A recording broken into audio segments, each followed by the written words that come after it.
Imagine you are walking with a small child, hand in hand through the mall. You stop to window shop, and suddenly that little hand is no longer in yours.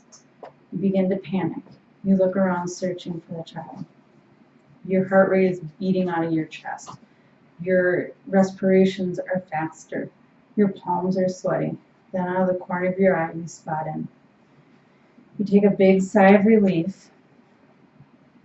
You catch your breath. Your heart rate comes down. You are able to calm yourself because you found your child. But could you imagine living like that every day? I couldn't. But people with mental illness live like that on a day-to-day basis with that increased panic all the time. Mental health issues affect so many people. According to an article in The Lancet by Michelle Kraske and Marie Stein in 2018, as of 2013, 1 in 9 people in the world has had an anxiety disorder in the last year. These may be your coworkers, your boss, the person that gets you your morning coffee. They all have to get up in the morning and challenge themselves to make it to work.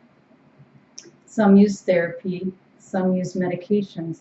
However they choose to deal with their mental health issues, support from their community will help boost these therapies.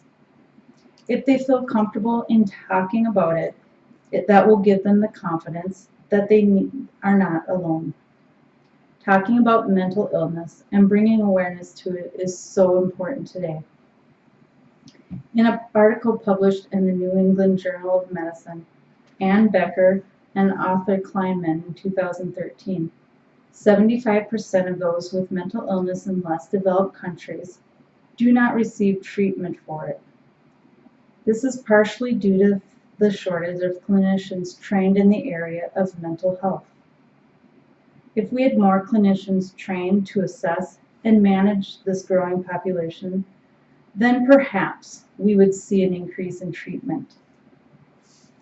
Also, training people that would be willing to go to less developed areas to help, or using models of task shifting, which is working outside of your care area, as stated by Becker. Organizations like NAMI, the National Alliance on Mental Illness, are working to raise awareness. You may ask, what can you do to make a difference or to help? First is to educate yourself. Learn more about the struggles that people with mental health issues face on a day-to-day basis. Learn to listen and not judge. One of the main reasons people with mental health issues don't seek help is because they feel like they are being judged. They feel they are alone and no one else knows what they are feeling. Second, volunteer at a local organization that works with mental health agencies. Crisis Intervention Team Program, or CIT, as described by the Journal of American Academy of Psychiatry and Law, Compton, Bora, Watson, Olivia, 2008, was prospectively developed by Dr. Randolph DuPont and Major Sam Cochran of the University of Tennessee, Memphis, and the Memphis Police Department in 1988 as a local effort to bring together law enforcement personnel, mental health professionals, and advocates. Part of the CIT program is to train those first responders how to de-escalate a crisis situation.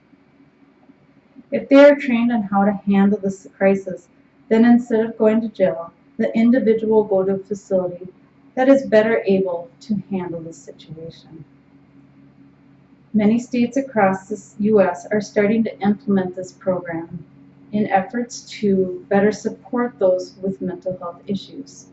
Officers who have gone through this program feel they are better able to handle these situations with the better support of mental health professionals behind them. The CIT program is able to diffuse the situation, thus keeping the neighborhood safe. This program also helps to build a relationship between the law enforcement and the community and the families, which helps to erase the stigma of mental health in the community. The studies done as stated by Compton in 2008 provide preliminary support for the notion that the SIP program model may be an effective component in connecting individuals with mental health illness who come to the attention of police officers to the appropriate psychiatric services. As you can see, mental health is starting to lose its stigma that it once had, but I urge you to continue the conversation and donate to these organizations so that they can continue to bring awareness of mental health issues to the front of the discussions. For me, this is a very important topic. I hope that my boys who suffer from anxiety know that they are not alone in this.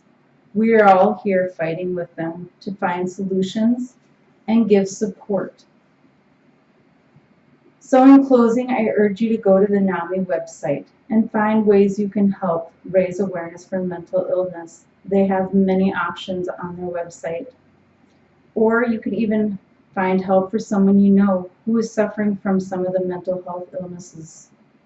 I will be raising awareness this Thursday with my CrossFit gym as we do Million Meter Row for mental health awareness.